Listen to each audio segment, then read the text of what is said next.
Man, can y'all hear that? That's a negative. Wow.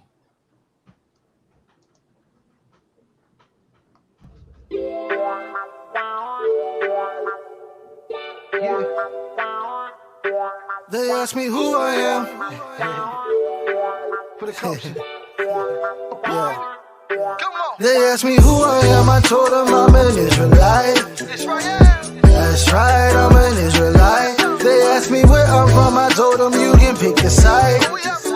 We worldwide, I'm an Israelite. Whether through scripts or history, no, I can show you. In the army of Yahuwah, oh boy, I'm a soldier. Yeah, they ask me who I am, I told them I'm an Israelite. That's right, I'm an Israelite. When I say Israelite, they say you Jewish. Look, don't be foolish. Come get a dose of this mental renewing. See how we brew it, it's just different. Like, for instance, first thing to know, bro, it's a culture, no religion. Talking the bloodline, they say we Jacob children. And yeah, that's a factor, but what really matter, how we living? Given that we gotta get Beseda, that mean in order. For that we got that Torah, some brothers we got Basora. Of course, and some don't believe, but that don't matter today. I ain't tryna throw no shade, as long as we all stay in the way. That 613, we coolin' like palm trees. A couple of that, you ain't no fam, know what I mean? They ask me who I am, I told them I'm an Israelite. That's right, I'm an Israelite. They ask me where I'm from, I told them you can pick a side.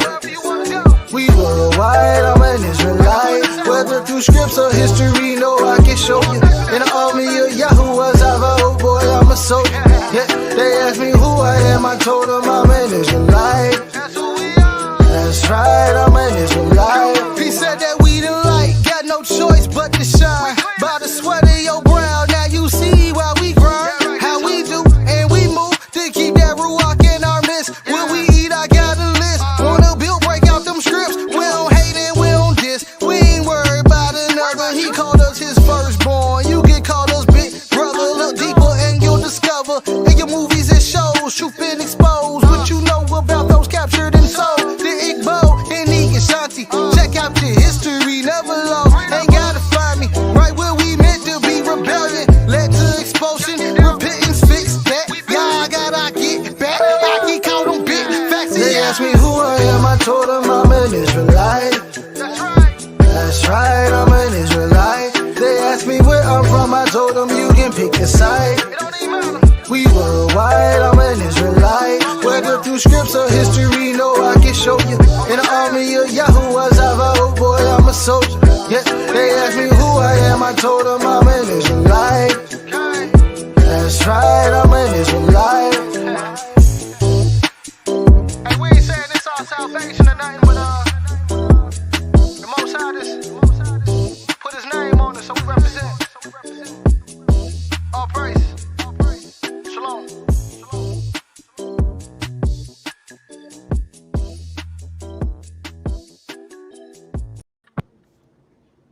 Shalom, everyone. Welcome to another segment of YAH Conscious Radio. Well, if it's not YAH Conscious, it is not acceptable. ראשית, אני רוצה לתת כבוד ושבת ליהוה האל העליון, Eloi Abraham, Yitzchak, Yaakov. First, I want to give honor and praise to the Most High, he or it that causes the be or exist, the Most High power of Abraham, Isaac, and Jacob. Welcome, everyone. How are you doing on today? Hallelujah. You all are outstanding. All is well, Torah Yah. Torah. Shalom. Akho Shimon, how are you doing? How was the week? Say it again, Moray. How you doing? How was the week? Was everything good? Oh, it was very productive. A very productive week. I can't complain. Hallelujah. Well, we have another beautiful segment. Some thought-provoking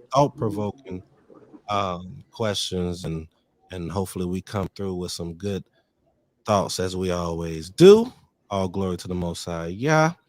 Shalom, shalom, Oetan, Ben Yisrael. Welcome, welcome. Sit back, relax, and enjoy. The title of today is Checking Yourself Before You Wreck Yourself. Y'all remember that old saying when we was younger, right? You know, the Yes, young folks ain't gonna know too much about that. Check yourself before you wreck yourself. So checking yourself before you wreck yourself. What came to mind when you heard that title? What did you think direction this was going in before reading the topics? Assuming you didn't read the topics before the title. What's your thoughts, y'all? Any thoughts? accountability. Okay. Okay. We speak on that a whole lot on this platform, right? Right, all right. Anybody else? As well as accountability. You got to be slow to anger, because if not, oftentimes you can say or take actions that are unnecessary or that you're definitely going to regret later on down the line, if not sooner. Okay. Okay. It's a lot of different ways this can go with that title. What about you, Coach Ron? You got anything? Are you ready for us to go right in? So I'm dealing with some microphone issues over here with these iPhones. However, if I'm not correct, did you say how do we? What is our interpretation of check yourself before you wreck yourself? Okay, it could go any way. Anything. The Oh, first okay. thing that pops in your It's mind when you think of kind that. of like to evaluate and to hold yourself accountable Mm-hmm. before moving on. So when I hear check yourself before you wreck yourself, it's to hold yourself accountable before you go too far off the deep end. That's right. Zenachon, Zenachon. All right, then let's go ahead and get started with the first topic. The openers, everyone. It's kind of long, but I'm gonna go ahead and read it for you all. First one: if one is consistently righteous, should the title given to them by their spouse, that's whether you're a man or woman, be removed when they are upset or angry? For example, a king is still called a king no matter what. President still called Mr. President, even if someone is angry or upset. A judge is still called Your Honor or Judge when they are referring to that person. If it should be removed because of this moment of emotional dislike, is that a sign of disrespect, insincerity, or a sign of immaturity? Go ahead and pass the mic. Let's kick it off, Chief. You know I'm coming your way. Let you kick it off. Kick the show off. Chief Prince Ebuna. That's a lot, right? No, it's a nasty subject. Mm. It's nasty. Got to dig in. It's a nasty one. But I'll say this. I think, especially when it comes to because I'm only going to speak from the so-called African American / Hebrew paradigm. What other nations do is whatever. That's their business. But as a people, I've we have a tendency in relationships to not really respect each other the way we respect authorities outside of the home. So if like for instance, if you know that you're at work, if you have a 9 to 5, and you're talking, and you have your supervisor, and your supervisor, how we always say, man, oh, my supervisor, he's a bleep bleep bleep, he's an idiot, he's the whatever like that. But at no point in time do you ever go up to him and say, you are not my boss, you are not my supervisor, because you're incompetent. And because you're incompetent, I will not address you as my supervisor. We don't do that. We continue to address them as sir or ma'am, supervisor so-and-so, Mr. So-and-so, Mrs. So-and-so. And we give them that. And then afterwards, we'll keep our thoughts to ourselves, and we might go home and talk to somebody else about the incompetency of said supervisor, whatever. But we don't have that same attitude when it comes to each other. The woman, in the heat of the moment discussion, she might call you a BA N-word. You know what I'm saying? You might call her, oh, you stupid, whatever the case, and in anger. And it does have a lot to do with immaturity, or immaturity with each other, because we don't do these things outside of the home. We don't do these things for the most part. I mean, there are some ratchets and ignorant dudes, whatever like that will do those things. But for the most part, we're very respectful and very very respectful, very cordial. All these fancy terms. This is what we do to outsiders. But when it comes to our spouses, this is who we come home to lash out against. So I'll come home and I'll lash out against my wife. You know what I'm saying? I'll, call her out of her name. You know what I'm saying? Out of whatever frustrations I'm dealing with. And she'll do the same. But we don't do it outside. So I don't know if it's really the immaturity, because if it was really immature, we would be doing it to anybody. But we're very selective who we disrespect. And so I don't think it's immaturity. I think it's it's well planned out. We know exactly who we can come at and disrespect. We can call each other out of our names, so on and so forth, because we know for the most part there's no repercussions other than an argument. Whereas if you do it out in the world, you can be fired. Wow. So I don't know. I just think it's especially as adults, if we're in our 30s and 40s and 50s, I think that just some activities is just, like, what are you doing? That's something that you should have got out your system when you were 20. If you can't have a civil conversation or a civil disagreement with your spouse without resorting to dehumanizing them and stripping them of whatever title or whatever, if you can't do that in a relationship, then you should not be in a relationship, because that's for mature people. Okay. That's all I say for that at this point. Shalom, more Karoots. Welcome. I'm gonna pass the mic. What you got, Achot Sharon? What you got? If one is what, did you name it read? What raises a concern for me is the title given to her. I mean, given to what, a man by his spouse. What I mean by that question, so you know how people will call them, a woman will call her man king, or a man will call a woman queen, or you're a man of God, or you're a man of Yah, or a woman of Yah, blah blah blah. But that changes, it turns off when emotion arises, or when you're mad or upset or angry. Now you're calling him Lucifer Douglas. Well, I'm going to say no. It shouldn't be removed because it's just a very vague statement to remove a title from someone in the midst of being emotional or angry. We don't know the context of why he's emotional, why he's angry. So first of all, I'm gonna need some more context clues behind that. Secondly, he's not dealing with the people. I see if he was dealing with a portion of a community or a people, this is something between a spouse and another spouse. Because when you deal with the people, you're supposed to have a certain temperament about you. So I can see someone's spouse being more upset that their spouse broke their temperament in front of the nation or in front of the community versus between each other. Yeah, I just it's just too vague for me. It's too vague. I'm going to need some more context behind that. What happened? Why is he upset? Why is he emotional? Why he's angry? Why did he break his character? But at the same time, regardless, you have to be mindful that he's been consistently righteous. So here goes that again. And we talked about this last week, meaning if a person is consistently righteous, one bad mistake, should they be held accountable for that one bad mistake? We also talked about, well, the Most High said, if you do all your good, all your wickedness shall be forgotten. But the moment you go back to wickedness, all your good shall be forgotten. So it's like, how can we? So it's like, it's touchy, Good points. What you got? Good better, Kathy. What you got? Wow, everyone has some good points. I mean,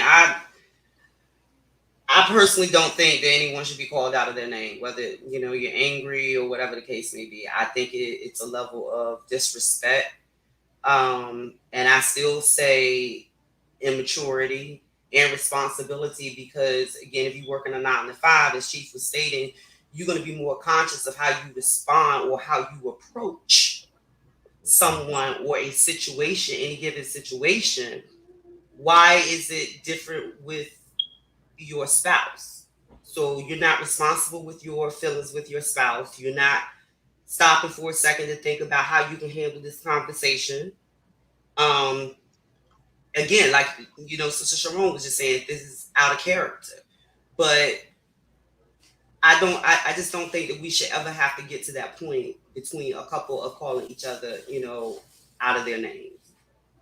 I think that escalates to a whole larger situation, or could evolve into a larger, deeper situation. Again, especially if we're emotional, a lot of people have that level of respect for their 9 to 5. They get home, it could be something that was from work. When they walk through the door, it could be something that happened at home that could trigger them.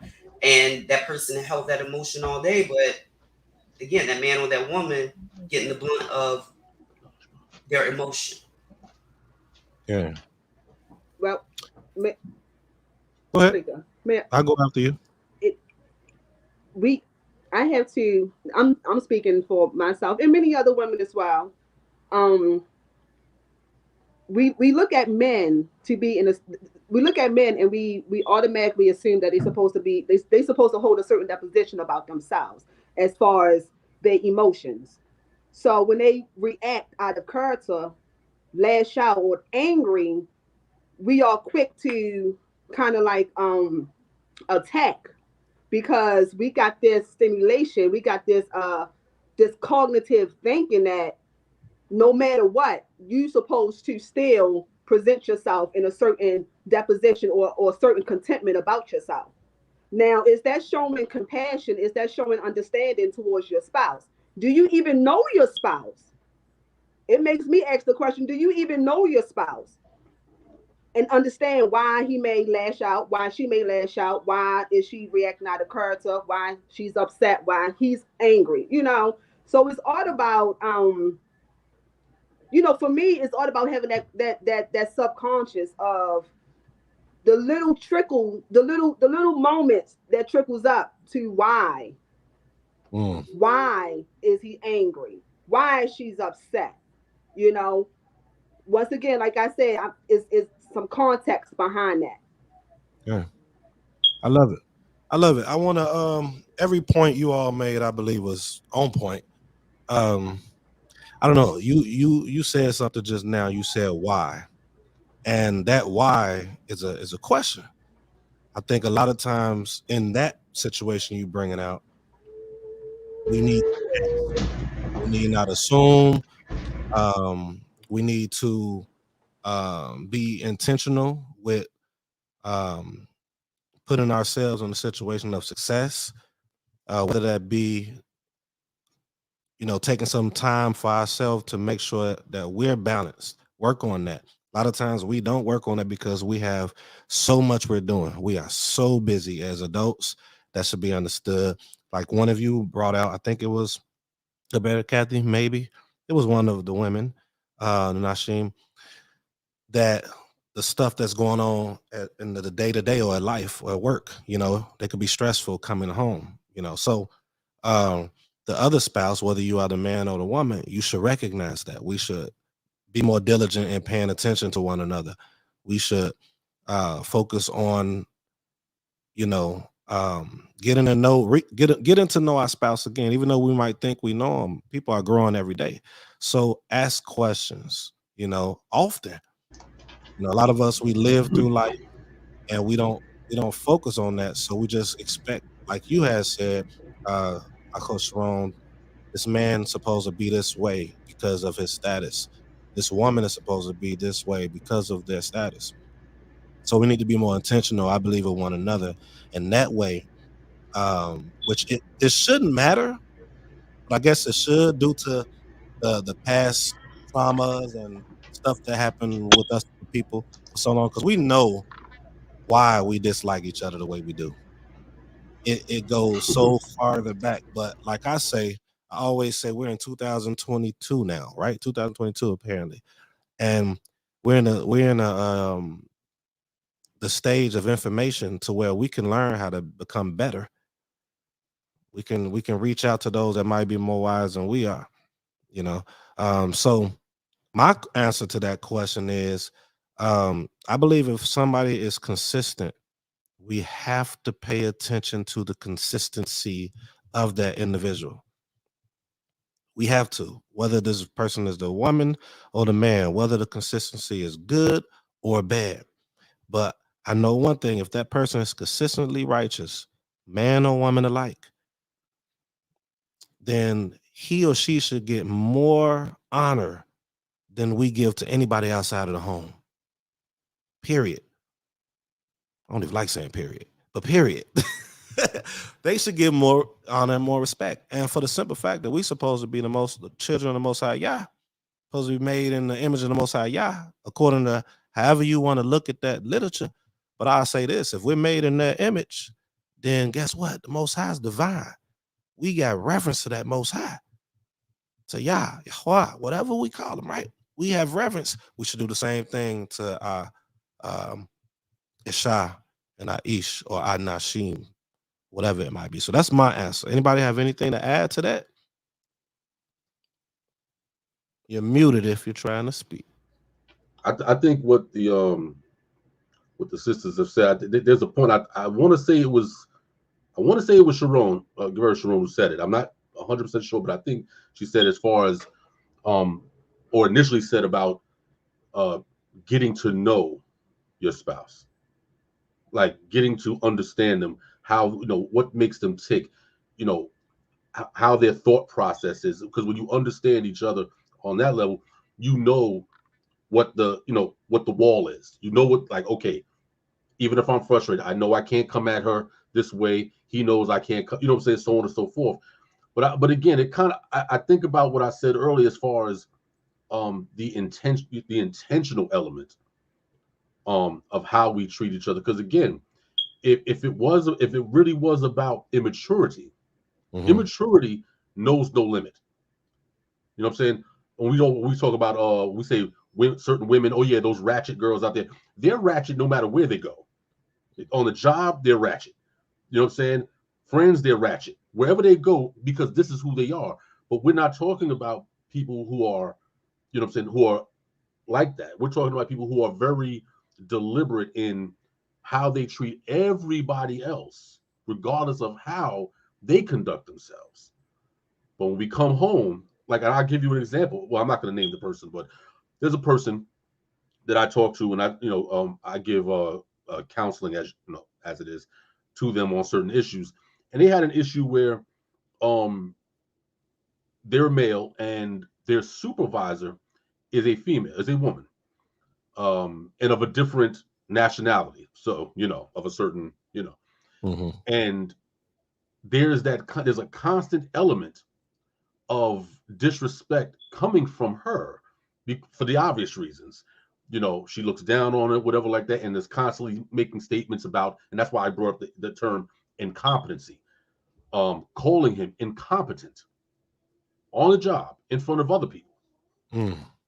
Now, anybody, male or female, you can't be called that, but for so long until you decide that you want to wig out, and do something. But in that conversation, I said, but this is the point, is that the fact that you did not do it. You did not go forward and grab her and throw it through a window, whatever like that. You didn't go and do these things. What did you do? You said, no problem, ma'am.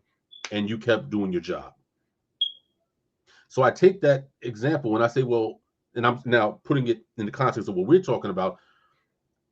These are deliberate acts. We are deliberately respectful outside of our home. Any other woman outside of the home, I am respectful towards. But then I come home and I lash out against my wife, call her out of her name, dehumanize her, demean her, tell her that she is not a queen, that you're a damn servant or whatever. this is what I do, and vice versa. Women come home, they'll respect any man that is out there, that is out in the world. Respect her supervisor, whatever like that, no matter what goes on. But then when you come home, and so I want, is it an issue of, is there really a respect in that marriage?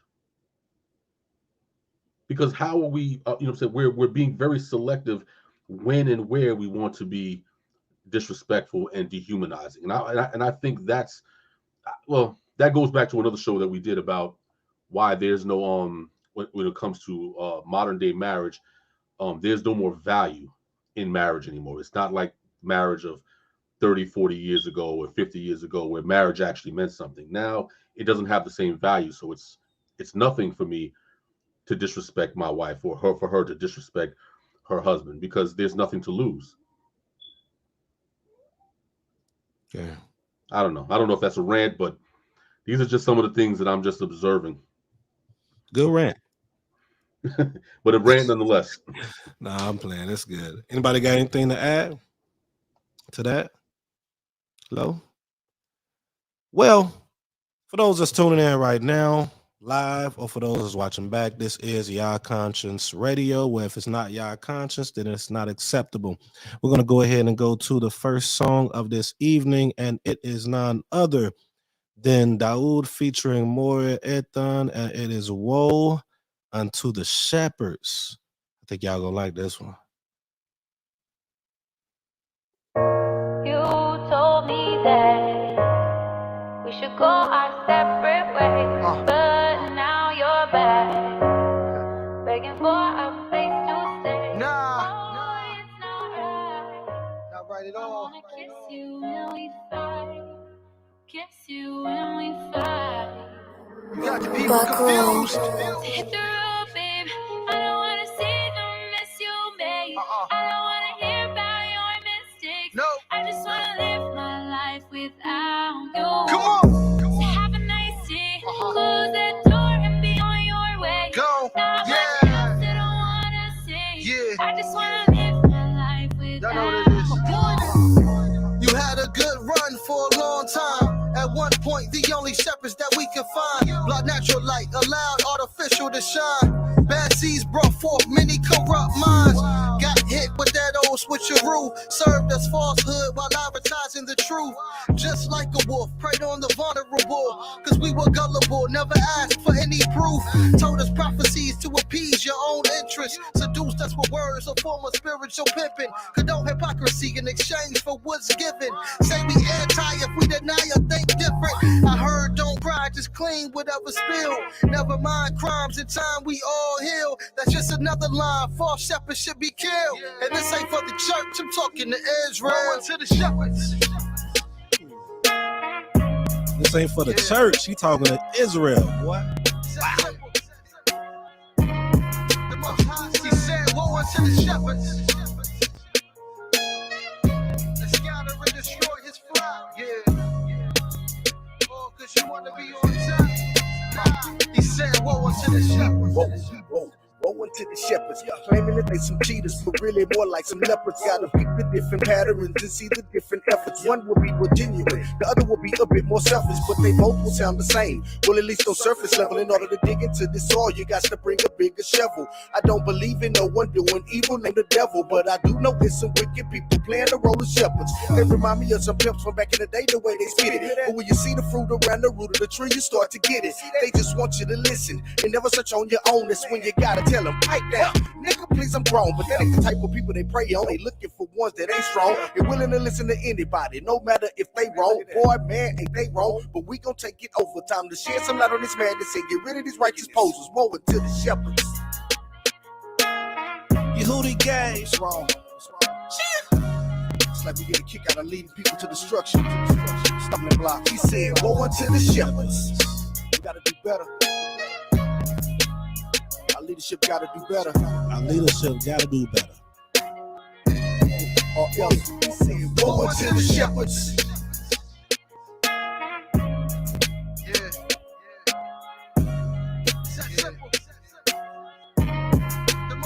He said, woe unto the shepherds. Let's scatter 'cause you wanna be on top. He said, woe unto the shepherd. Yahoo 23:1. Woe unto the shepherds, destroy the scattered sheep of my pasture. Declares Yahweh. Whoa, on to the shepherds. Yeah. Shout out to Yehudi gang. Yehudi gang. That was More Daoud featuring More Ethan. Woe to the shepherds, man. Woe to the shepherds. I feel like I feel like I need to be on a remix of that or something. Hey, man. Hey, we might have to bring you back out. You know what I'm saying? Bring you back out. I want to share something real quick. Just so y'all know, I'm going to do it probably a couple times throughout the show. You know what I'm saying? Let me know if y'all see this. But Who the Game presents Me and My Brews first annual Brew Year Bash, April 2nd. Mark down the date. Mark down the location. 6701 Meadowbrook Drive, Fort Worth, Texas. I will be there. I will be performing. Your Hootie Gang's performing. I'm a part of Hootie Gang, by the way. And we got some special guests too. I'm gonna play one of them after our second topic. So enough with the shameless plug. Let's get back to business. Y'all know I had to do it. Second topic of the day or the evening is somebody sneeze. Yeah, Brakata. Brakata. All right, so here we go. Let me put it up for you real quick, y'all, because my eyes are slow right now. Got to pull it up right here. All right, here we go.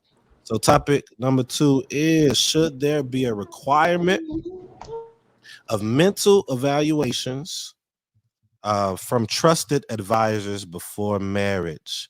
Should we be more intentional towards progress in any individual traumas for the success collectively?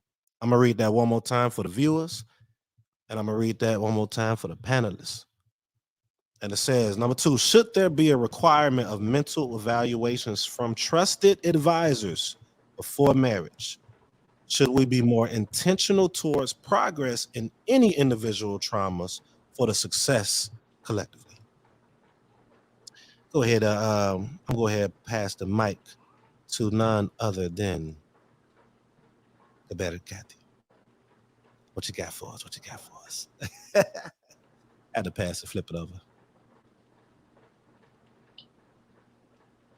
You are muted if you are talking. I'm sorry. I wasn't ready. I was actually really thinking on that one. But as far as the mental, because my immediate response was yes. I'm sorry. Just Really? Wow.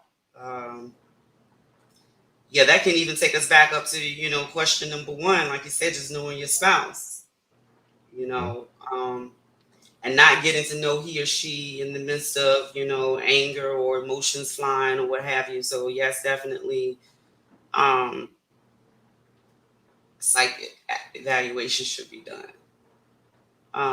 In part 2.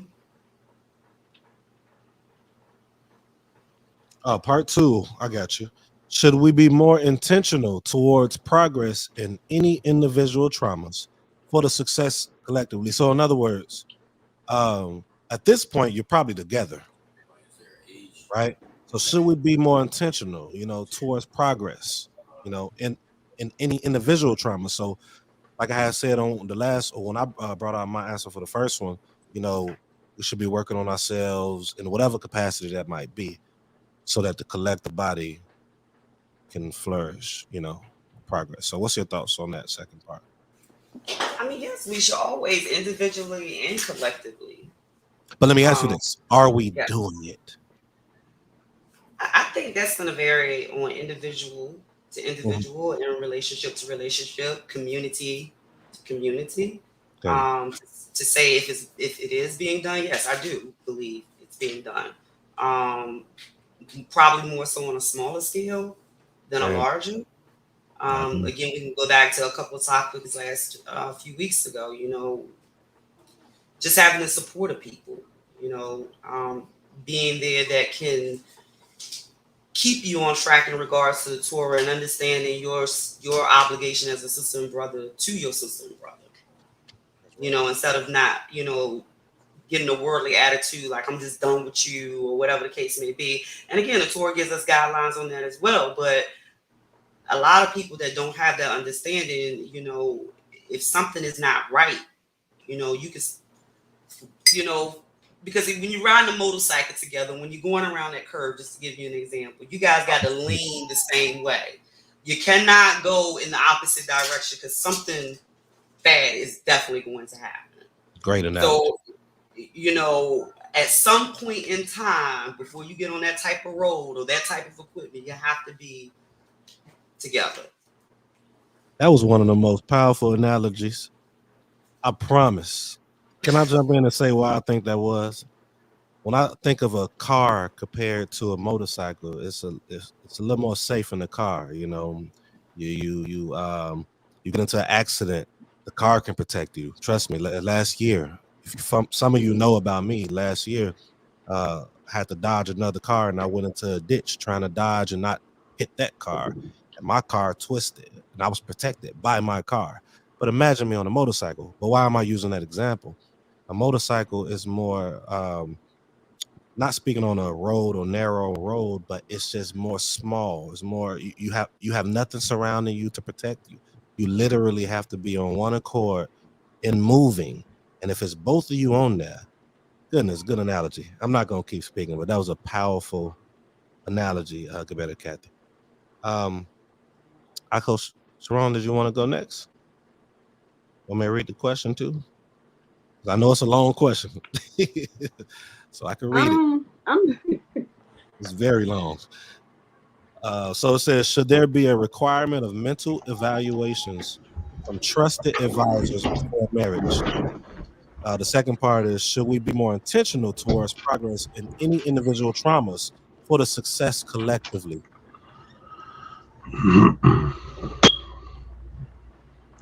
Who did you call on, Chief? I was calling on you. All right.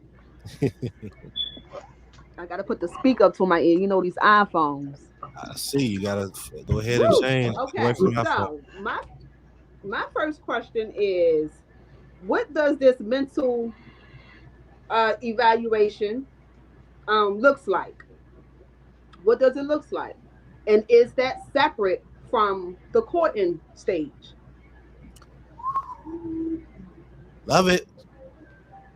So that was a rhetorical question or a real question? Should it be a requirement of mental evaluations? Absolutely, it should be a requirement of mental evaluations. But how can you distinguish that from the courting stage? If you an Israelite, then that's part of it. That should be incorporated. It should be, right? Go ahead. I jumped in on cutting your wisdom. Go ahead. Also, should it be a consistent upkeep of this trauma? Or yes, absolutely. What does that look like? It looks like keeping up with your mental evaluation dates, keeping up with your mental evaluation activities, whatever that may be, keeping up with the your mental rituals, your mental routine. It should be a consistent upkeep. That's the only way people are going to clear that traumatic debt that we have. Now, if we keep running around as a nation talking about, I don't need therapy, I don't need this, I'm fine. No, we're not. We're not fine. As you can see, it's obviously that we're not fine. It's obvious that a lot of us went into relationships and marriages without mental evaluations and without courting. So I guess it goes back to my question is, what does a mental evaluation looks like? What does that look like, and how can you distinguish that from the courting stage? Or is that one and the same? Is that two different? How can you incorporate the two? And these trusted advisors. Who are these trusted advisors? Has they undergo a mental evaluation? What is their mental background? So I'm like, at this point, it's like I need to ask questions. I need to ask the who, when, where, and whys of this so I can gain better clarity and better understanding of how I can go about getting these services either for myself or for our community, for our people, whoever. Okay. Lovely. Man, powerful. Both of y'all. Powerful. Chief, I'm gonna jump in. I'm gonna jump in, Chief Prince. So, man, so it goes back for me, it goes back to intention or being intentional. Right. So should there be a requirement of mental evaluations from trusted advisors before marriage? Let me start there. I believe that a lot of people, if you're not born in this, if you're not born in this walk and you come into it, right? Um, and you study the literature. And here's the part. Here's the hard part about this. A lot of people that come in this, they don't know how to study the literature. Uh, we read it, and it's okay. You should, but if you really studying it, you will see certain steps that were made. You will see um, someone always holding, or for the most part, someone always holding someone accountable or raising them up. You'll see people being consistent in their moving as they move throughout their the path or the journey. So what am I trying to say? If you come in this and you're new, especially if anyone is listening right now, I think it should be intentional of you to search out those that are with great reputations, great standings. So I'm about to go into your question that you had asked Akho Sharon. See how they move. Study them for a while. Don't just jump into meeting somebody just because of their title. You know, look at them, see how they move, see their family, see how they operate with their family, see how they operate with the community, see if they're consistent. So, where am I going to with that? I believe you should seek some type of leadership. I believe that you should seek somebody that's trusted. That way, you seek that person that's trusted. He or she can lead you down or assist in your path, right? So by assisting in your path, they can see what it is you might need to work on that they might have dealt with, or maybe they haven't dealt with, but they have seen and they help that person or those people get over or overcome that way. Um, Repetition and consistency is the best way to get over these mental traumas. So we'll be more intentional towards progress in any individual traumas for success collectively. I believe there should be some accountability sessions. Um, I believe that if that's not taking place, that cause you to be stagnant, that cause you to become comfortable, especially if you're not in a community. So you're around other people that's not holding the same value system as you. So it's kind of like I was talking to someone, and I say this all the time, you all already heard it. When you think of basketball athletes, NBA players, they're always practicing. They are the greatest players in the world. Why are they practicing? What is the purpose? It's for them in the heat of those moments, in the heat of those games, for them to know how to react calm. I don't know if anybody ever played sports, but if you was a person that jumped into your first game ever compared to someone that's been doing it for a long time who can mentor you, you're nervous. You make a lot of mistakes, but that practicing and having those leadership people in leadership role, whether it's one more man or woman, to hold you accountable, to assist you in these things, that you might need to work on, is what gets you good. A question that was asked real quick, and I'm gonna pass the mic. It says, should that mental evaluation extend out to their parents? Now, the wonderful thing about courting, from my understanding of cultural courting, um, the parents should be involved. Uh, the man and or woman, if the parents are not involved, definitely should have a trusted elder that's respected. And that elder's job is to be grooming you in a certain fashion, like Moshe was doing with Yehoshua or Joshua. The whole time was grooming, getting you prepared for what's to come, having you practice. Same thing with Eli and Samuel, grooming.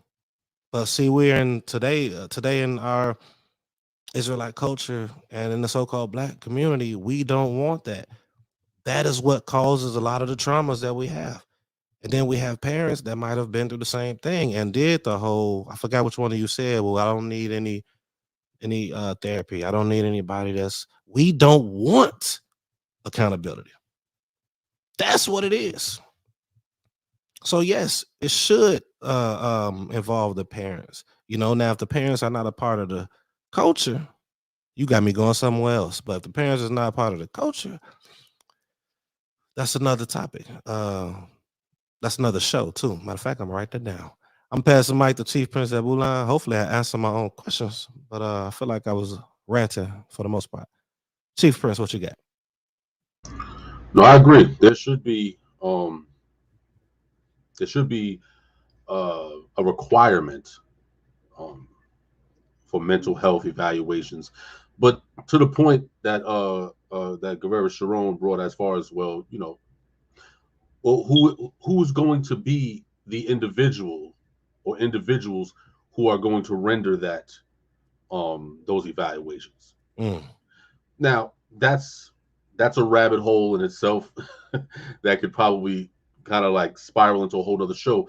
But I think what's important is that many of us, when we're going into these relationships, we are actually our own therapists. And the reason why I say we're our own therapists is, and I'm speaking also from personal experience when I was, in my younger years. The thing with, with childhood traumas and dysfunction and stuff like that, dysfunction is habitual. When you've lived dysfunction for 10 years, 20 years, 30 years of your life, this is what you know. And it's very similar to like anybody, like prison or any type of institute. You become institutionalized, you become comfortable in the dysfunction because it's the only thing you know. If anything that you practice we were just talking about practice, Chief, anything that you practice day in, day out, year after year, decade after decade, it is no longer a practice. It is now you. This is what you are. That's a fact, man. Because you know nothing else. So if you have a man who grew up in a dysfunctional home, he's seen dysfunctional women all of his life. All the women in his family, just straight dysfunctional. And the men too. But for relationship purposes, every woman that he's seen in his family is straight dysfunctional. When he, and he sees it for 10 years, 20 years, 30 years, when he gets to the point where he wants to marry, either he's going to have to get some serious outside, counseling to help guide him, or he's going to what? He's going to attract and indulge in a dysfunctional woman. Because as much as a person says they don't want it, they don't know anything else. So how can you want something that you don't know of? You're going to attract what you're comfortable in. So this is the reason why when you see, and I call in one of my, I'm not going to plug my book, but in one of the books I've read, that I wrote, plug it, Chief Prince, go ahead. Called the Kagai Principle. Excellent. Well, in the Kagai Principle, I talk about the Halle Berry syndrome, and the Halle Berry syndrome basically is a person who, like Halle Berry, has been with 13, 14 different men throughout her throughout her life that we know of, and every man that she's been with, she's always said, "Oh, he verbally abused me. Oh, he cheated on me. Oh, he did this to me." And it's like, okay, in the beginning, you're like, okay, Christopher Williams, and to those of us who are old enough to remember, Christopher Williams, you're like, okay, yeah, he might be a dirtbag. All right, no doubt, he violated. Then you're like, okay, then David Justice, the baseball player, same thing. You're like, okay, maybe he's a problem too. But then 3, 4, 5, 6, 7, 8, 9, 10, 11, 12 men after 30 years, and every man that you attract is allegedly doing the same thing. No, it's not. They're not the problem. They might have a problem, but one thing is for sure, the common denominator is you.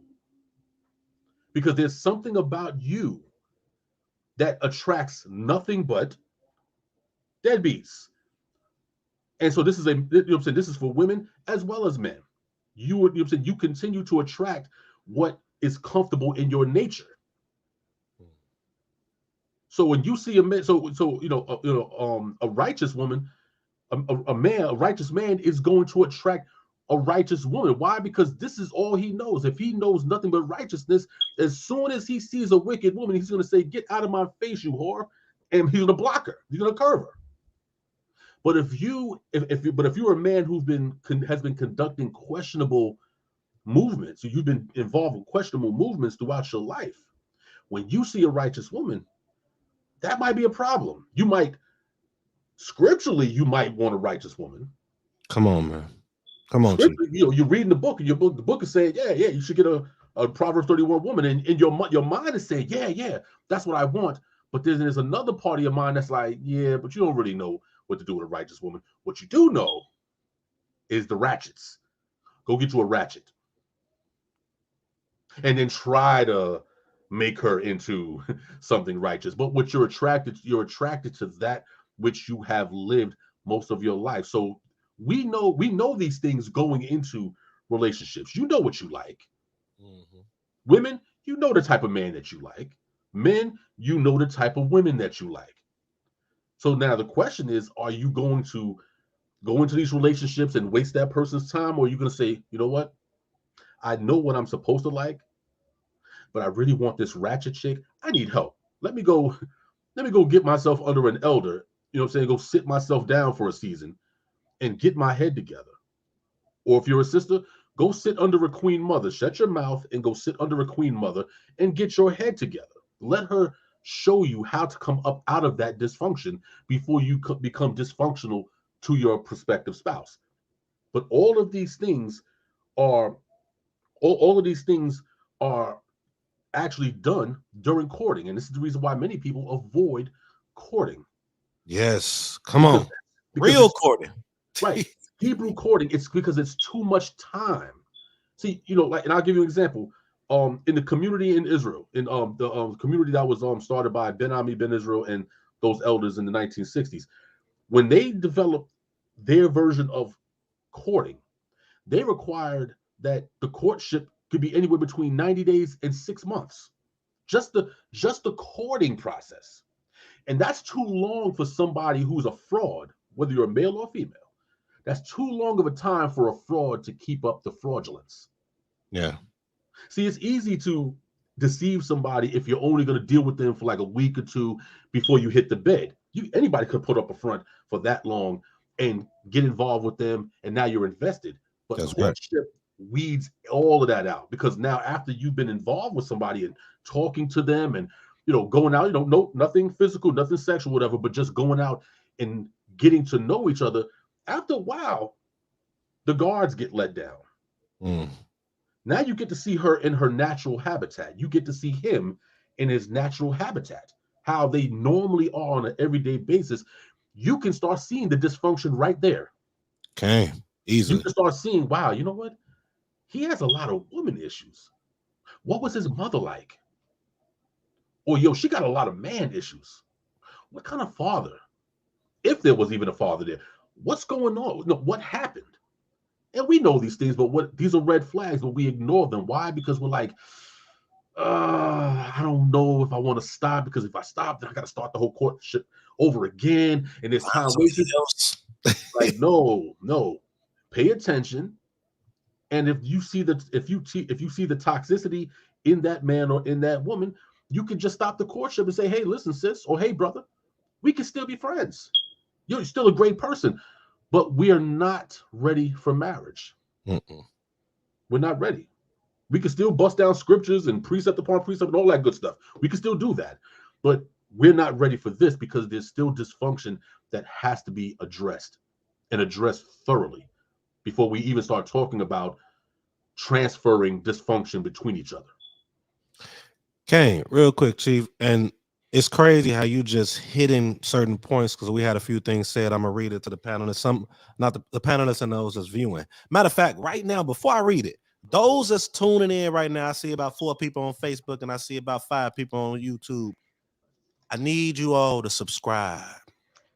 If you're on Facebook, once we're done, go to YAH Conscience Radio and subscribe to this channel because we're going to be talking about a lot of things like this. It's going to be pertaining to us as a community to help us get it right. Because some of these questions, a lot of these beautiful things that the Nashim brought out, that Chief Prince brought out, is questions that a lot of us have. We don't know how to move sometimes. You know what I'm saying? Like this, like Chief just hit some points to actually answer this question. Same thing that Akko Sharon was bringing out. It really is no difference in our community with give me one second, pull it up. The evaluation process, the mental evaluation from a trusted advisor in our community, that should come through the courting process. You know what I'm saying? Some people say, well, you know, in the Tanakh or in Torah, you know, they didn't have anybody being there during the courting process. But here's the problem that y'all missing. In Torah, in Tanakh days, they were communities. They already knew the families of where they wanted the woman to go and to get the woman the option if she wanted to marry this man or not. They had that. It was built. There was family. It was community. It was already, people knew who they were. In our days, we don't know the women or the men, nor the families, nor nothing. So we established over the years, and probably way back before the, you know, few generations ago, a system to where you have guided courtship. You have that man, that father involved, or that elder involved, or the mother involved that is established and knows how to help with this courting process. So the question that you asked, he said, right, who will give evaluation and how? How should this evaluation be administered? Maybe a lie detector test, laughing out loud, you funny. A paper test, a one-on-one said counselor, or all three. I don't know. So the beautiful thing is, through the courtship that we know of, it allows you, both of you, to pull back, like Chief Prince was saying, pull back and still, without sex involved. Some people do it. I ain't here to tell you don't do it or not do it. I don't advise it.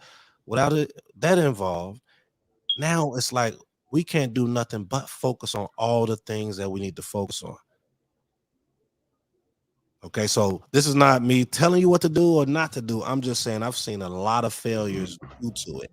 And I've seen a lot of successes due to going through the courtship process at 3 months, at 6 months of going through extensive questions and building and growing together.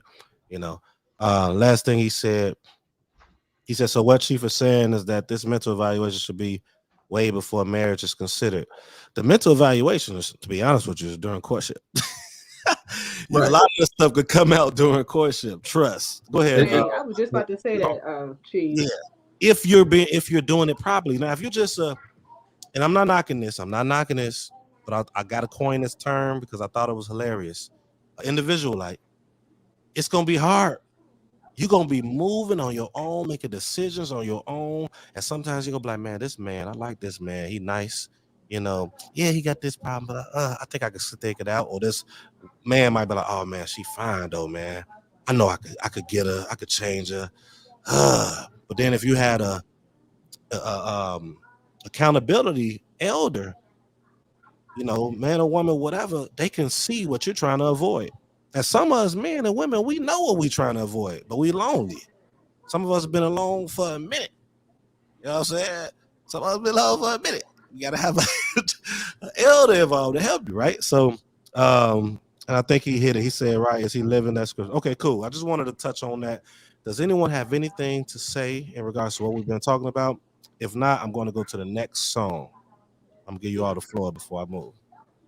But just to that point, as far, like I said, again, with the courting, and I know that's the topic within itself. But as far as mental evaluation, like marriage shouldn't even be on the table when courting is happening, because courtship, listen, courtship is consider it a very long job interview.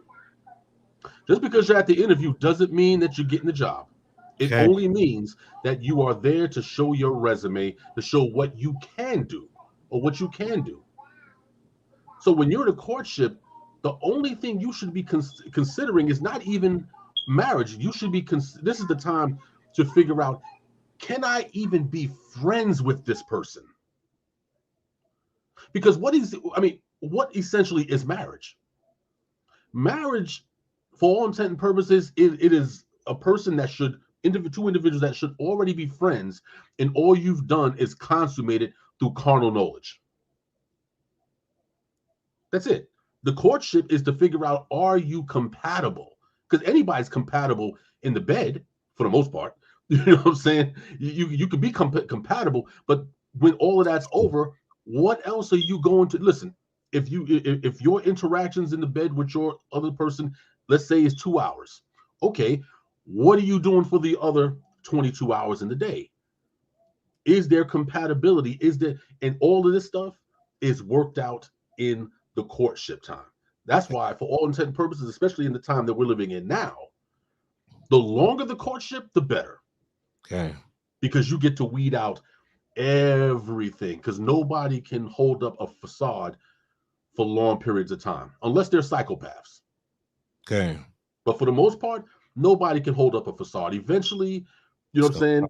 Yeah, eventually the makeup washes off. Eventually that fake beard washes off, and you get to see the person in their true and natural habitat. And then you can, and so, yeah, to his point with mental evaluation, all of that should be happening from Jump Street. Okay. Forget marriage. Are we compatible? Period. And if you do not continue with the courtship going into marriage, guess what? That's still a success. If you don't go forward, you still were successful, because now you all didn't waste so many years. And then if you didn't involve sex, you could have, I got a different take on friendship, but I get the concept. You got someone that it could still be genuine, sincere, or whatnot. So the better Kathy, I coach Sharon, did you have anything before we move to the next song? One quick question. So the counseling that we talk about during the courtship, how do you feel about it continuing after they've decided they are a match and they want to continue? Do they only, have conversations with this counsel in the event of issues, or should there be a certain length of time that they gather and they talk and they discuss the growth of their relationship, or is that just it? No, Great counseling. Excellent question. Counseling never ends. This is why we have elders. Elders is not, contrary to what we might see on Facebook, there's a whole lot more to being an elder than having, a gray beard and saying thou and doeth and stuff. It's a whole lot more, and that is that you are, you are the shepherd of the flock. Shepherds don't give the sheep direction one time and say, okay, y'all are good, go on your own. No, he keeps his rod there at all times, because sheep need to be shown how to move. And I'm not necessarily saying that, people are literally sheep, but that's what elders and leaders are supposed to do. You know what I'm saying? The mental evaluations and the counseling and the guidance never ends, because we all need guidance throughout our entire lives. We talk about how the Most High guides us, and he gives us strength. Yeah, and that's what he has implanted into our elders, so that they can give us real-time advice, real-time guidance on a day-to-day basis. That's also a part of accountability. So if you have an elder male who is working with your husband is always being checked every day.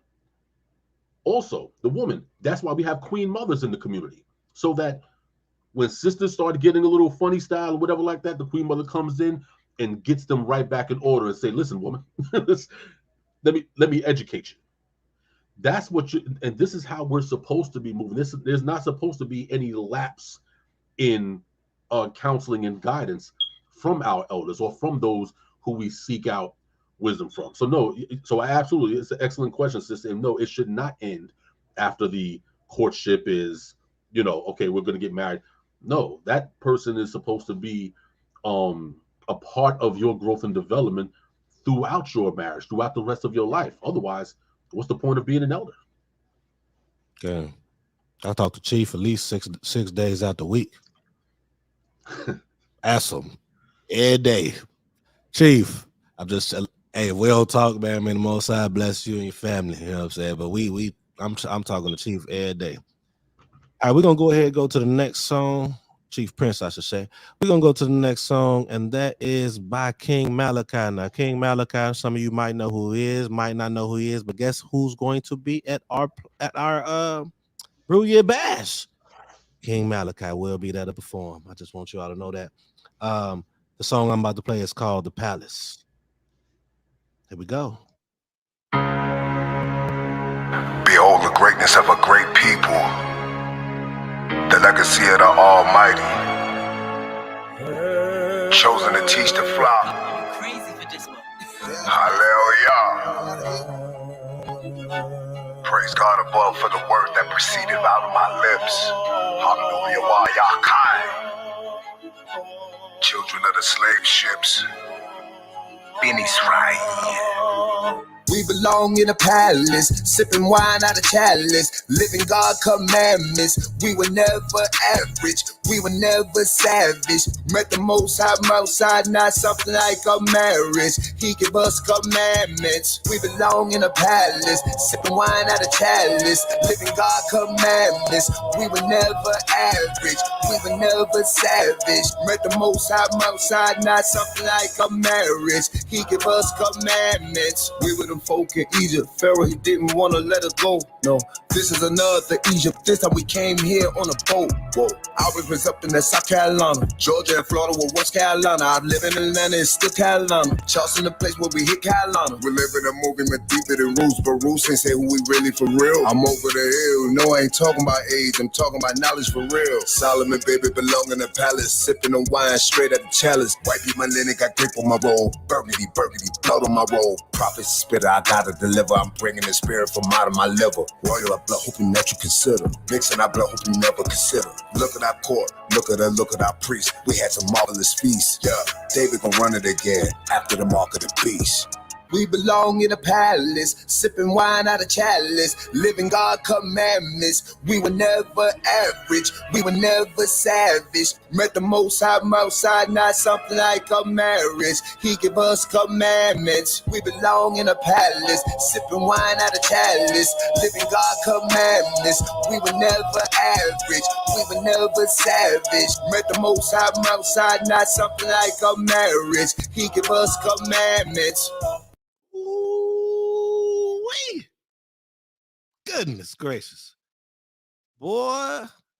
Hey, y'all want to know something? I didn't even know who King Malachi was until Yehudi Gang introduced me to the man. Not in person. I'm going to meet him there. And I was like, whoo, boy. Them hooks. But that was The Palace by King Malachi. He will be there. And for those of you that did not see it, I'm going to share it again. And it goes a little something like this. Yehudi Gang presents me and my brews first annual Brew Year Bash, April 2nd. It will be in Fort Worth, Texas, 7 p.m. or 7:30 p.m. Doors will be opening. Make sure that you reach out to me if you're interested. We're going to be performing Yehudi Gang. I'm going to be performing for those that know that what I do. It's going to be a blast. It's going to be lovely. All right. So without further ado, I'm going to go ahead and turn that off. Bring our hook back on. And let's go to the last topic. So welcome to YAH Conscience Radio. Well, if it's not YAH Conscience, it is not acceptable. Please like, share, subscribe, so that you will always be alerted when we come on every Thursday, 7 p.m. Central Standard Time. And we're going to be having topics like this at all times because we're trying to strengthen our community. We're trying to teach them or bring perspective that can help us thrive as a people help us thrive as men and women because we're failing often. And if you all have any comments, if you have any thoughts, you can email us at yahconscienceradio@gmail.com. Shalom, shalom. Judah the Shooter. House of Judah, he just tuned in. For those that might know who he is, might not know who he is, please make sure y'all check out and get his book, The Unwritten Rules of Polygyny. 280 pages, but it is worth it. I have read every one, and it keeps you engaged. If you know who Judah the Shooter is, you know that when he posts, he always been writing books on Facebook. So this is his first book that he released. Make sure y'all support, man. Make sure y'all support. Let's go to the last topic. Last topic. Those that's tuning in, make sure that you go back and you watch if you missed. We talked about some powerful. The first two topics were very powerful. Then Nasheen brought out some excellent perspectives and thoughts and wisdom. And you know, Chief Prince, if you know him, you know what he does. Here we go. Last topic of this evening, and it is: do women today truly grasp the concept mentally of being with a culturally righteous man in this modern day? Let me read that first part again.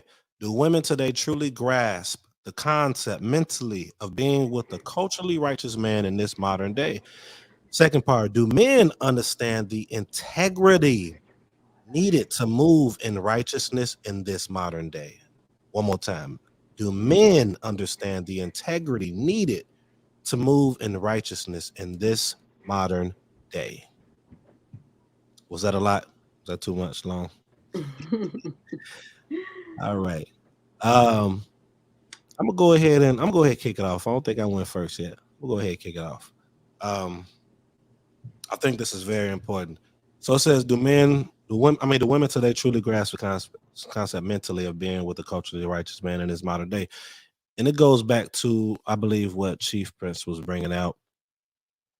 If we have been constantly used to moving a certain type of way for years, with no, I would say, with no intentional focus on wanting to do better, maybe it is maybe it's due to us not knowing how to, or it being present in our, during our path or our walk, or maybe it's just because we don't want to. But if we have been doing it for so long, it will be hard for a woman to grasp mentally being with a culturally righteous man, in my opinion. They can like the idea, the thought of, and the want. They can want it. But desiring, to me, when I think of the word desire, I think it's more than just wanting. I might have to look at the definition, but my definition of desire is like you're doing everything required to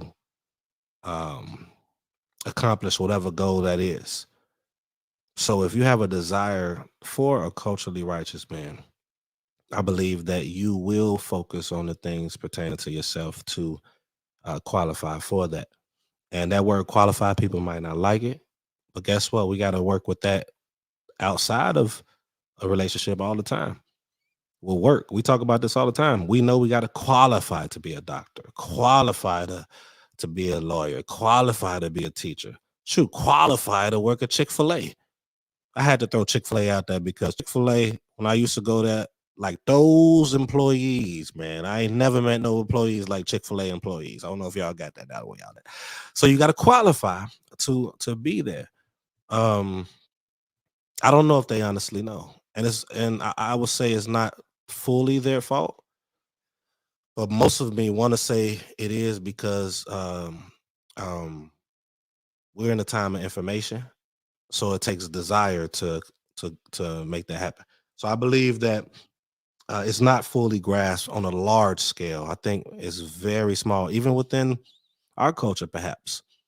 And there's different levels to it. So women coming into our culture, into our walk, and men as well, they have to learn.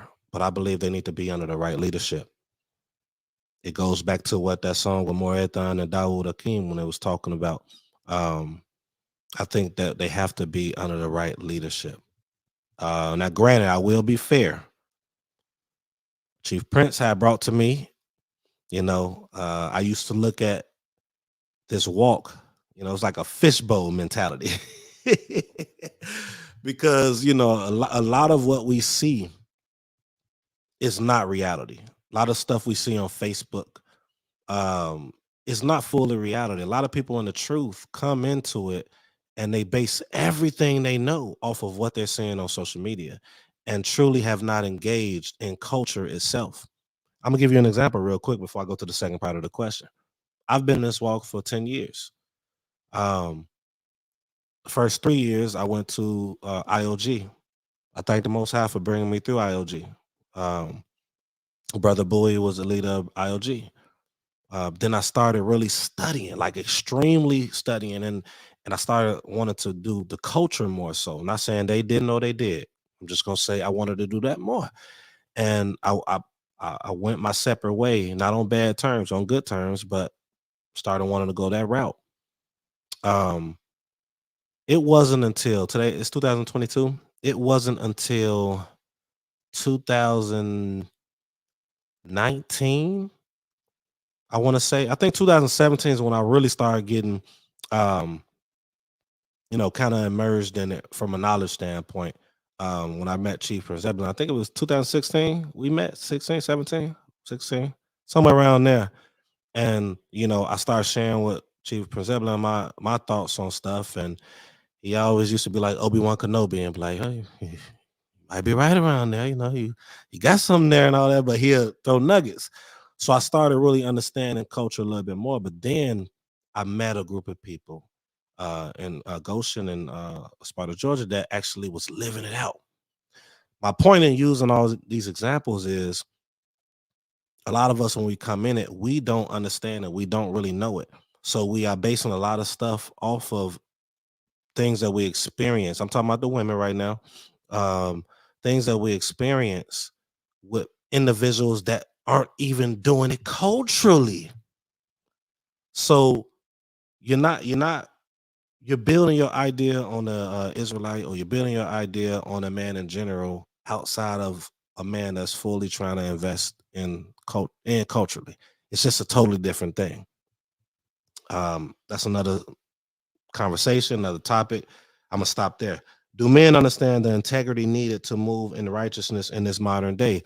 I would say no.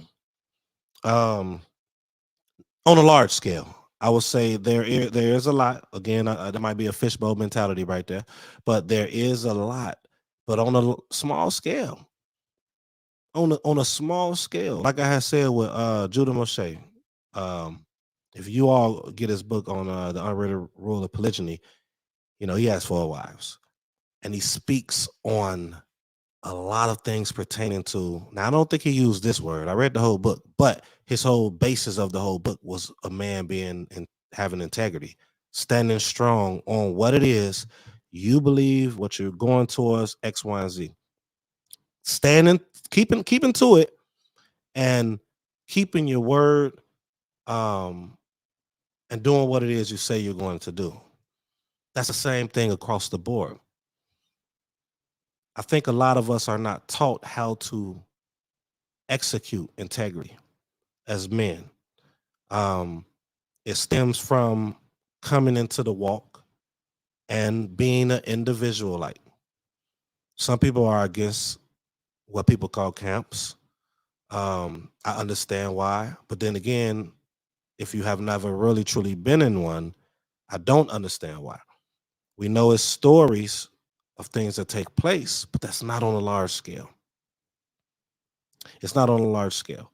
So I'm using this example to say that I think that a lot of people, as far as when it comes to the concept of mentally understanding a culturally righteous man, and also from a standpoint of integrity, men having integrity, I think it stems back to leadership. It stems back to the desire of it. Let me pull this up real quick.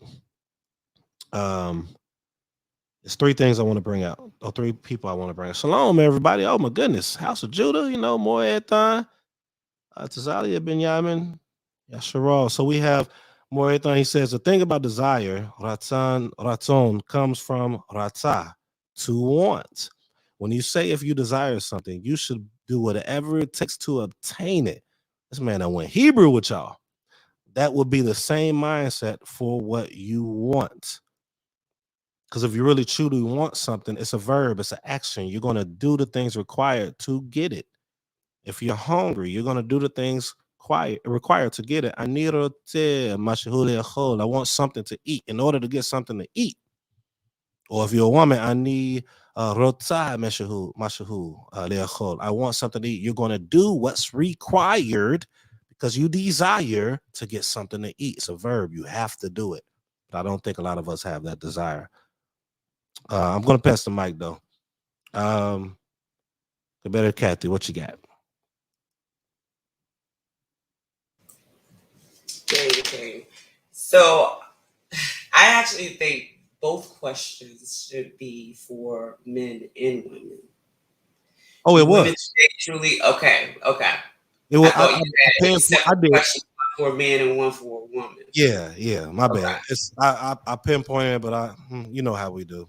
So luckily, I appreciate you. Yeah, my bad. Okay. Wow. You went deep on me on that one, in my opinion. Hallelujah. Do women today truly grasp the concept mentally of being with a culturally righteous man in this modern day? Okay. Wow. Again, that's going to go back to leadership. That's going to go back to your community of people. If I have that understanding, I think, yes, I should have mentally have that understanding. If you're speaking of someone that does not have that understanding, they may have a willing heart or maybe a willing spirit. Mm-hmm. So which is all connected mentally. Okay. So let's go back to our courtship. Even if she's not in that understanding, if she has that spirit and she goes through the right process, it's going to be determined whether or not she's going to have that mental state to be with this righteous man. Oh, yeah. And vice versa. Okay. And for your second question, do men understand the integrity needed to move in righteousness in this modern day? My answer for this one kind of still lines up with the first one. I think we all have issues with integrity every day. Let's just be honest with it, with ourselves.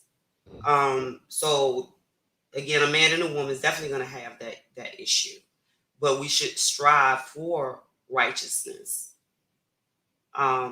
daily, man and woman, and being a part of that community, or again, having that leadership, someone calling you, checking on you, that's part of your growth. But we all check ourselves every single day. So I don't think we're not perfect. Okay. Appreciate it. I thought, you know what, let's pass to Chief Prince Abulan. I thought you go close us out with this. I close Sharon, if you would. Chief Prince, what you got?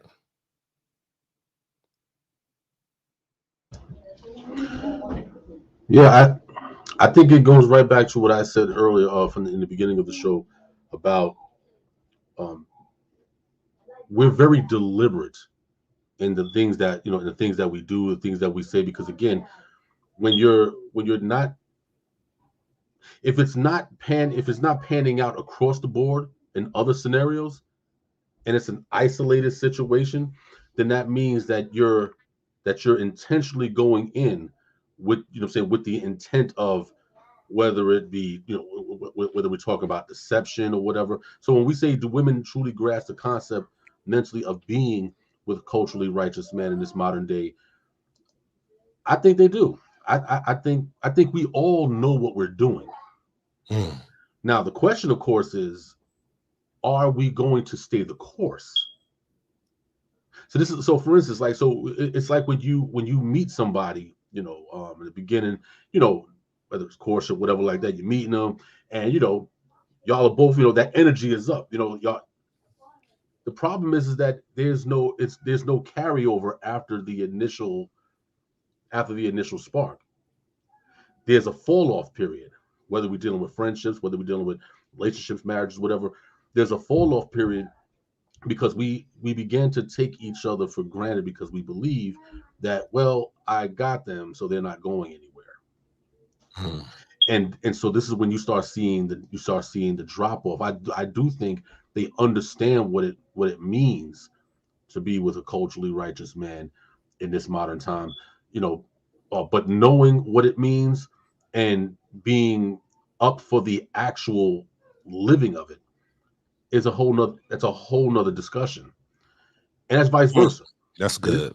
And it's vice versa. Because listen, we're all coming out the same book. So, let's not pretend that we don't know what Proverbs 31 is talking about. Let's not pretend that we don't know. We don't have, scripts that show how men are supposed to move righteously, how women are supposed to move righteously. We got thousands of years of text that gives us this information. So it's not that we don't know. I mean, we quote hundreds of precepts every day, so-called precepts every day. You know it. But the question is not whether you know it. The question is, are we going to live it in real time, or are we just going to pretty much kind of angle it so that we'll give praises to our ancestors for doing it, but we ourselves won't do it in our time? I'm just of the view that these things are very deliberate. I don't think women are going into the situation ignorant or just not knowing. I don't think men are going into situations just simply not knowing, especially at a certain age. When the teenagers in your early 20s, all right, maybe you might not know anything. You know what I'm saying? Chief, you holding people accountable when you say that part right there. I don't know if people coming in and not knowing. They know. You holding everybody accountable right there. Listen, and that's what I'm saying. I mean, we know. Like I said, when you're 20, whatever like that, yeah, we might know it, but we're all immature at that age. A 20-year-old is just an older teenager mentally. We're still in that mind state. So you can kind of give people like, okay, give us. But when you're in your 30s and your 40s and you're pushing 50 or whatever the case, and you're still, you still have issues with what we're talking about, then it's either, well, not even either. You're deliberately, these things are deliberate. You're saying, you know what, I know, but I don't care. And so whether we're talking about males or females, so we can flip it around and say it on the flip side and say, do men today truly grasp the concept mentally of being with a culturally righteous woman in modern day? I think we absolutely do know what it is. However, knowing is not the same as doing. Knowing is not the same as understanding. And it's definitely not wisdom. Knowledge is the first thing, what I'm saying, to have the information. Understanding is being able to take it, process it, and wisdom is actually living it on a consistent basis. Many of us are still in the knowledge stage. Many of us have trickled into the understanding stage, but few have gotten into the wisdom stage, because wisdom requires that you live it consistently. That it's not, now it's just a part of who you are. You don't have to think twice about what you're doing and what you're saying. It comes out organically. So no, I don't think anybody is going into these situations not fully grasping what it means to be with a culturally righteous woman or a culturally righteous man. All of us know what it means. Whether we're going to do it is the question. Okay. I agree. I Coach Sharon, what you got? Chief Prince, you was done with your wisdom? I think he muted himself, so I think so. No, I was good. Yeah. So the question is, do women today truly grasp the concept mentally of being with a culturally righteous man in this modern day? You could flip it on man and woman, just like Gilberto Kathy was breaking out, Chief Prince. Next part, do men understand the integrity needed to move in righteousness in this modern day? Well, what stands out to me most in this question is two keywords for me. It's righteousness and it's modern day. Mm. Now, modern day, how does righteousness look in modern day? Right? Now, on the collective, I would have to say no. Women do not truly grasp the understanding. On the individual level, yes, maybe so. And the reason why I say no on a collective is because a lot of our women are, as they say, they are taking back our power. As they say, they're taking back their power, right? They're more independent. You know, it's a lot of women that assimilated themselves into uh, a man's role, into the leadership role. So if your righteousness doesn't align with their righteousness, it's two different things now. It's not going to be received because y'all both, because the alignment is not there. You know, the context of their righteousness is not there. So I would have to say no. You know, no, we don't. A lot of women don't grasp that understanding. Especially in this modern day and time, we have to understand the influence in this modern day time as far as relationships. What is the influence in modern day time on relationships and marriages? You know, it's like you can be married, but you can still do sneaky links. We in a sneaky link era, right? Hey. Wait, did you see what I posted? Me and you went back and forth a little bit on it about We did go back and forth on that, and I want the to and I want post. to clarify some things on that. But It wasn't a that's bad for back another and forth. time. I just wanted to say what she that was interesting to me. Like, she was kind of sneak. Well, go ahead. That's another time, like you said, another time. So it's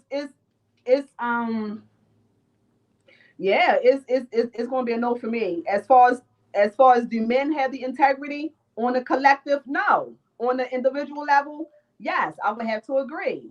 Just because it it seems like a man's integrity on a collective level, it is misplaced. Mm. And when I say misplaced, it is um they don't want to court anymore. You know, That's a lot right. of men on the collective don't want to court anymore. You know, they don't want to go through the appropriate stages. Let's go back to the mental evaluations now. Let's go back to therapy now. They don't want to go through, let's go back to elders, even confiding in our elders. They don't want to go through the appropriate stages to maintain their integrity. Or Come not on even to now. maintain it, but to gain some integrity, you know? So I would have to go with the fishbowl mentality on here too, Chief More Shama. I would have to. Yeah. So my question is, how do we shift that? How do we shift maintaining cultural righteousness in this modern day time? How do we maintain how do a man maintain his integrity in modern day times? Because I look at it like it's a cause and it's an effect to what's going on in this modern day time as far as righteousness goes.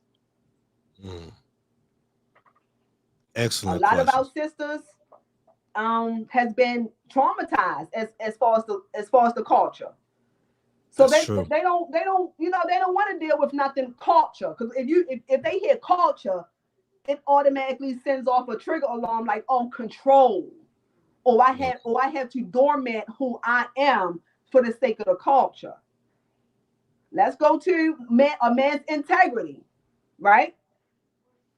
A lot of women don't allow, or don't I'm not going to say allow, but don't hold themselves accountable when it comes to righteousness. So it's not so far fetched that a man's not going to have any integrity with that as well, because of how the women move. It's a cause and it's an effect. Can I say that men are influenced by women?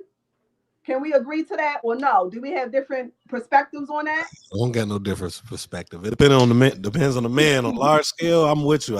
I believe I'm with you, man. Like, woo, that's a good one. Chief Press, what you say on that? We both men, we speaking. That's a tough one. No, Does it's a not. woman's No, no, no, no. actions It's not tough. influence a man's actions and vice versa? No, no, But no, which no. one is more prevalent? Which one is more of that top She bringing it back out. I remember you said this last time. It's truth in this. I ain't gonna lie to you. It's truth. I ain't going though. Chief know me. I ain't going. I'll be alone like I've been. But you right. I just think we have to unnormalize what's labeled righteous or not. We have to kind of dissect and take out some things and put some things back in. We got to do like a whole operation reset on what's culturally righteous and what's not. But as Chief was saying, we all know what's righteous. You know, we have an idea, you know. See, man, listen. Go ahead, let it out, Chief. No. And I agree with what you're saying. I'm done. She always bringing some fire, man. There's no disagreement. I want to know what Chief thinks. No. There's no disagreement with what you're saying. All I'm saying is that there has to be a balance in the communications. Mm-hmm. So for instance, now, yes, we could definitely say, there's a significant portion. I'm not going to say most, or I'll say there's a significant portion of brothers who have not stepped up to the banner of cultural righteousness when it comes to dealing with their women. Come on, that's a given, no question. I don't think I think the only people I think that would disagree with that are beta males. You know what I'm saying? Men know, no question. That's no disagreement. But we also got to consider the fact that Chief Prince, real quick. Sorry, do you all see me posting the comments on there? What people are saying? I just want to know if y'all okay. Cool, go ahead. Forgive me for cutting your wisdom. Yeah.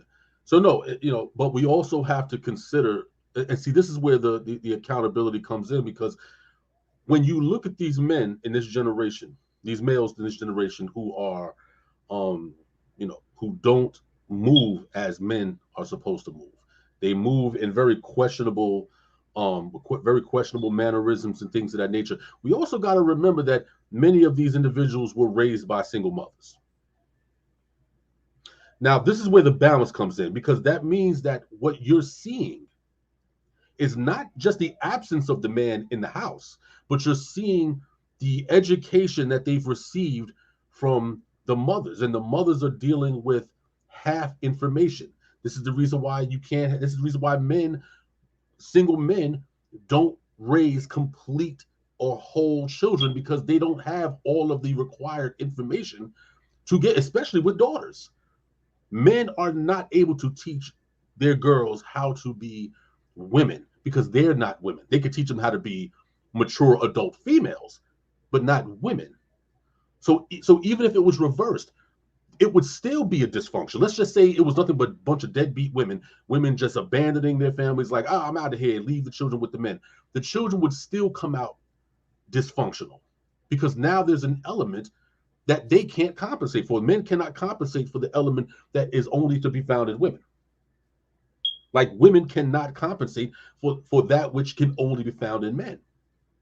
So what happens is that we're dealing with accountability. So while we're saying, yes, men, there's a significant amount of men that are not stepping, they're not stepping up their bar game. They're not getting to that point where they can come and be cultural men for their women. We also have to remember that it becomes a chicken and egg situation, because behind that, you have dysfunctional women who raise these men, but the dysfunctional women came from having horrible situations with dysfunctional men who were raised by dysfunctional women and then it just keeps going on and on and on. So at some point, we have to be like, okay, you know what? We're both right. As a man, we're full of crap. No doubt. We're full of crap. As women, you're full of crap. Okay? You're all full of crap. We're full of crap. Now that we done got all of our full of crapness out. He said full of crapness. Yeah. Now that we've gotten all of that out, you're full of crap, I'm full of crap. Now that we're clear on that, now what are we going to do about it? Okay. Now, how do we do like the prophet said, and how, we read in the scripture about how do we repair the breach? Now that means that at some point, as men, we're gonna have to eat that and say, no doubt, I have not done that which I should have been doing. as a man. I have to eat that. And women are gonna have to come down from their, I am woman, hear me roar. You know what I'm saying? They're gonna have to come down from their feminism and say, you know what? Yeah, yeah, no doubt. I'm twisted as well. You're twisted, I'm twisted. We're all twisted from the same source. We're all twisted from the same source. And once we admit that, and not just admit it, with like, yeah, but no buts. I'm twisted. Period. You're twisted. Period. Now that we're clear on that, let's be big men and be big women, and let's fix this. Well, I was about to say SHIT. Let's fix this. Hey man, say that, man. No, I'm playing. You know what I'm saying? Let's fix it. And if we can't fix it, then let's go to those who can help us fix it. That is true accountability when we can say, yes, I am blah blah blah, and there's no but involved. Once you say but, you're automatically shifting it. You're shifting over here. So if a man says, yeah, we did this, but women, see, you're already shifting it. Because you're trying to say, well, yes, I'm this, but she. Okay, yes. Now that we're clear on this, I'm full of crap. You're full of crap. She's full of crap. Listen. We're here. We're here and not in our land. So obviously, we've done something wrong, deadly, because we're here. We know that. Now we start fixing the process. Now we start fixing the problem. We get together and say, you know what? I'm not going to continue to throw, as a woman, I'm not going to continue to throw these sisters under the bus. And the sisters know I'm not going to continue to throw these men under the bus. Okay. Because my dysfunction is from the same source as your dysfunction. That's again just to keep the balance. But I agree with what she said. I don't think there's only beta males and homosexual males are going to disagree with what she said. Hey man, don't get us kicked off. Don't get us. Oh yeah, I know. Those tuning in right now, I need you to pause whatever you're doing. Make sure you subscribe, because as Moore Ethan said, this is a fire show tonight. Every show is going to be fire, because we're going to be touching on things that people don't want to talk about, things that we need to talk about, things that we need to learn about, because we are trying to succeed as a people. First and foremost, my Israelite Yisrael people, and then my so-called black community that needs to come on over here with us, because we're trying to do better. We're trying to make it. So subscribe, like, share every Thursday or Yom Hamishi, 7 p.m. Central Standard Time. We're going to go to do you all have anything to say or add right now before I go to the last song of the evening? I just want to comment that, we all know the scriptures where the Most High said, it would be a remnant. And I feel like that pertains to everything across the board. It will be a remnant of people as far as their spirituality, as far as their righteousness, as far as their understanding level. It's only a remnant that's experiencing these, love it. that has the eyes to see and the ears to hear, But that's all I wanted to say. You know what's interesting about this? It's just not only a remnant that's going to make it up out of here, but in this modern day and time, even though we still here, it's only a remnant that have the understanding, that have pretty much that have the understanding, the eyes to see and the ears to hear of the detrimental stances that's going on with our nation of people and our community and stuff like that. So it could be metaphorically, it could be physically, mentally, spiritually. All of it. And you know what's crazy? I don't know if you heard me say it before, or Gabetta, Kathy. I know Chief hears me say it all the time. And this is not scriptural. I'm making my own doctrine right now. Y'all ready for this? I say it's a remnant of a remnant. You know what I'm saying? Because Yisrael was supposed to be a remnant to the world, but it was only a select few. That's why, how people say, man, Israel dropped the ball. See, y'all wasn't righteous, but I could go through the Tanakh and find many people called righteous. I could find a couple people called perfect. So it's a remnant That's what I'll be saying. Remnant of the remnant. I love that you brought that out because it boils down to the collective, the whole body. Like you said, Sharon, a lot of these topics, we're failing in it as a whole body, as a collective. But there are men and women that are righteous and or tamim. I won't say the word perfect because a lot of people hate the word perfect. I'm gonna say tamim. All right, look it up if you don't know what it is in Hebrew. You'll see and you understand what tamim is. So without further ado, if no one has anything, Kathy, you got anything? I'm gonna play the last song after you done. If you got anything, good. All right, so this last song I'm gonna play. Keep what you said earlier about that the doctrine, okay, the remnant of the remnant. No, that's actually in the script. Oh, I need to see that. I ain't never came across it. Please send that cheap. No, I didn't want to cut you off when you were in the middle of saying it, but no, that's Zechariah 13, brother. That there was going to be one part that was going to be cut off, and then that remnant, they would even be passed through the fire of refinement. So even the ones who are the ones who are there, even they, because you might find, so you get the costume jewelry out the way. All right, they're out the way. Then you take those who are gold, but then some of them are. Everybody's not 24 karat gold. Some of them are 10 karat. It's like, so even they are going to be refined. So there's a remnant of a remnant. That's Zechariah 13. Hallelujah. Hey, see, that's what I'm saying, man. Chief, y'all talking about, y'all know why I call him every day, man. You know what I'm saying? That's my teacher, my friend, business partner, all of the above. Great man, great dude, man. Make sure y'all support his books. He got about 25 books. You know what I'm saying? No, he got 15, I think. 15. I think I counted 15. But he got a lot of books. Great knowledge. And if Akho Sharon, before I play this last song, do you have anything you want to share as far as what you might be doing? Same thing with you, Gabari Kathy. So we could promote to the people what we might be doing. Anybody? Anything? All right, cool. So the last song we gonna play is actually one of the first songs I did before I did the two projects I did.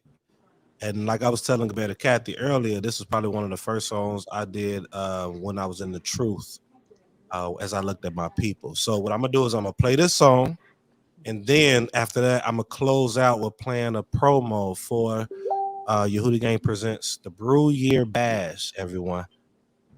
All right, so here we go. The last song to close us out is by me. It's called We Gotta Change. All right, here we go. שיקום אלוהי לבנות רופא שמתלמידו שלום לחולים.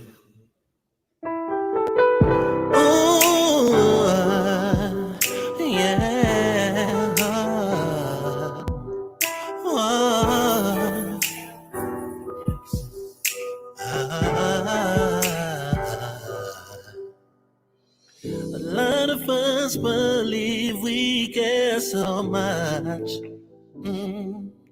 and that we're putting 100% in us. Yeah.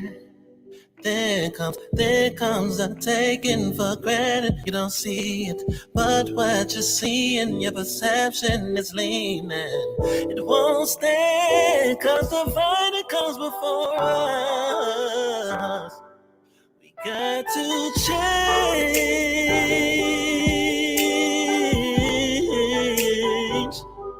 We got to change.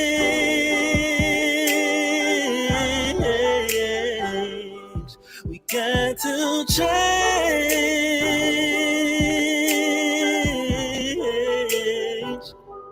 We got to change.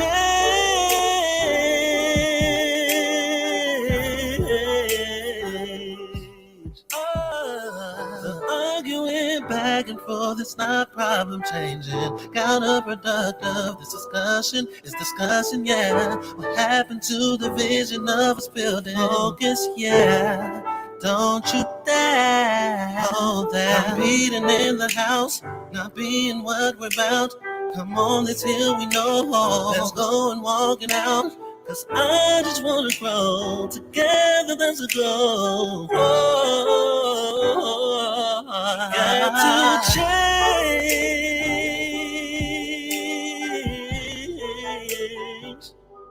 We got to change.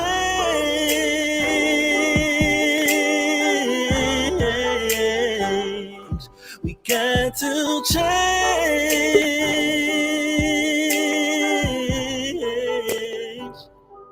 We got to change.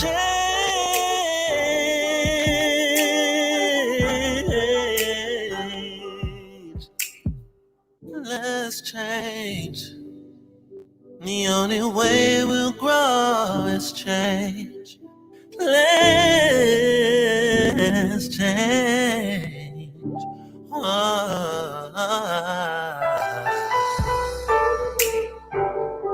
We got to change, man. We got to change. It's the only way we're going to thrive. We're going to be successful. We got to change.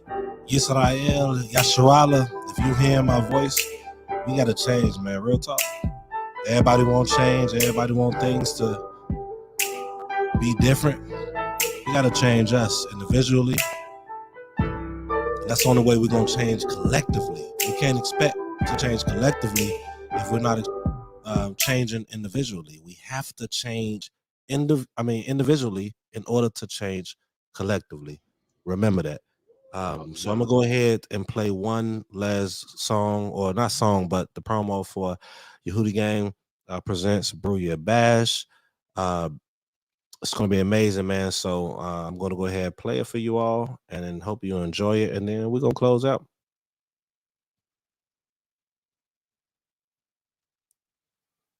Where we at? Right there. All righty. We're gonna close out you all.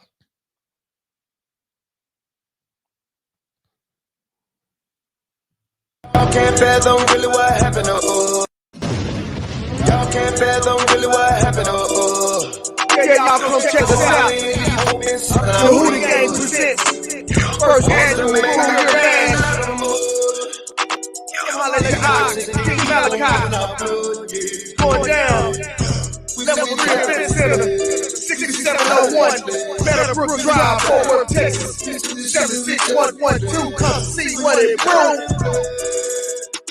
Yeah.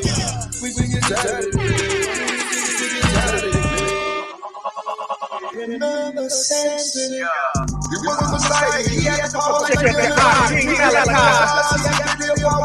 Because it's time. He had the most high. All of the yeah. You to follow the script. That one most high. The niggas someone you know how to follow the script. Come check us out. April 2nd, 2022. Y'all know what it is. Brew Your Bash. We got La Music in the building. Come holla at your sis. I am a warrior.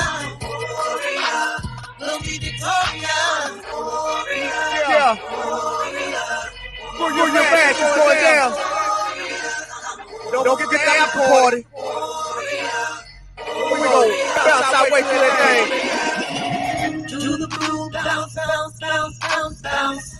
Yeah. Do the brew, bounce, yeah, yeah, yeah. Come on, let's just La Music. Bounce, bounce, bounce, bounce. Along with the Hootie Gang. Do the brew, bounce, yeah, We in the building. Do the brew, bounce, Level 3 Event Center.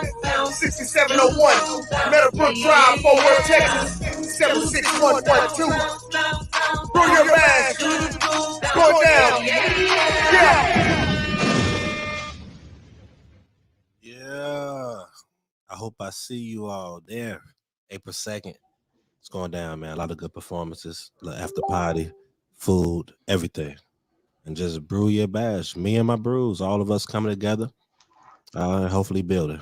Hallelujah. Anybody have any closing words, anything to say before we close out? Hello? All right. I'm sorry. I was still on mute. I'm sorry. Repeat that again, Chief. I was just asking if you all had anything before we close out for everybody. If not, we all good. I think this was a very good episode. This was a good one, man. Good one.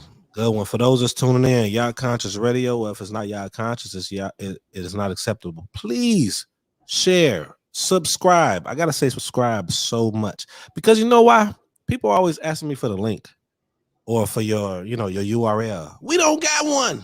We need 100 subscribers to get our own URL. So go ahead and subscribe, share, let the people know what you all thought about tonight's segment. If you enjoyed the topics, if you enjoyed the perspectives, the wisdom, the knowledge, it's going to be a lot more topics like this. Trust. We're going to be hitting a lot of things. So subscribe, share, like. We appreciate you all. We love you. And until next time, Thursday, 7 p.m. Central Standard Time. Shalom. Hallelujah. Shalom, shalom.